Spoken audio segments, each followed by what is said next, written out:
जरा इस तस्वीर को ध्यान से देखिए। ये कोई फिल्म का सीन नहीं है, ये रामपुर की सच्चाई है।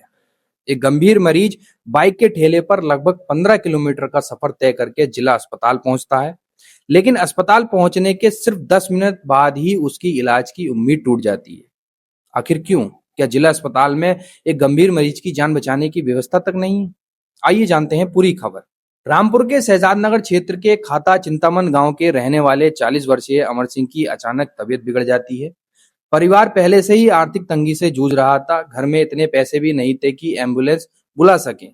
मजबूरी में परिजनों ने अमर सिंह को बाइक के ठेले पर लिटाया और करीब 15 किलोमीटर दूर जिला अस्पताल लेकर पहुंचे। रात करीब 10:15 पर मरीज जिला अस्पताल पहुंचता है। डॉक्टरों ने जांच की और बताया कि मरीज की हालत बेहद गंभीर है, लेकिन इसके बाद जो हुआ उसने पूरे सिस्टम पर सवाल खड़े कर दिए।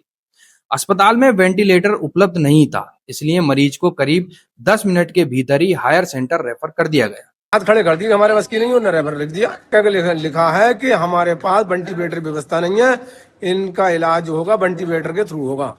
लेकिन मुश्किल यहीं खत्म नहीं हुई। अब परिवार के सामने सबसे बड़ी चुनौती थी कि निजी एम्बुलेंस का किराया कैसे दें। परिजनों के पास एम्बुलेंस के पैसे भी नहीं थे।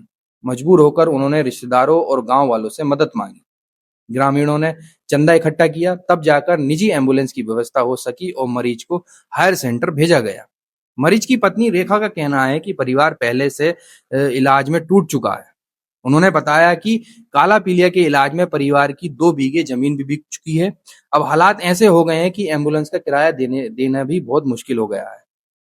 सबसे बड़ा सवाल यह है कि आखिर जिला अस्पताल में वेंटिलेटर क्यों नहीं है? जानकारी के मुताबिक कोरोना काल में जिला अस्पताल को 14 वेंटिलेटर मिले थे, लेकिन आज भी ये मशीनें अस्पताल के एक कमरे में रखी हुई हैं। बताया जा रहा है कि विशेषज्ञ फिजिशियन और प्रशिक्षित टेक्नीशियन की कमी के कारण इनका संचालन शुरू नहीं हो सका। एक वेंटिलेटर खराब बताया जा रहा है, जबकि बाकी मशीनें उपयोग का इंतजार कर रही हैं।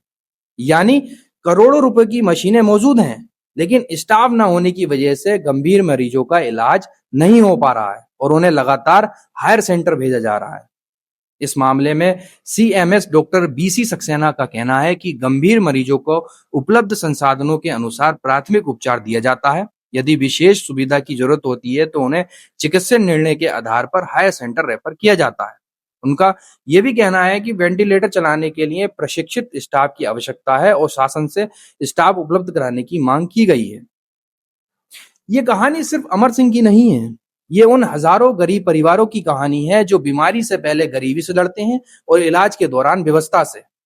सवाल ये नहीं है कि मरीज को रेफर क्यों किया गया, सवाल यह है कि जब जिला अस्पताल में 14 वेंटिलेटर मौजूद हैं तो वे मरीजों के काम क्यों नहीं आ रहे हैं?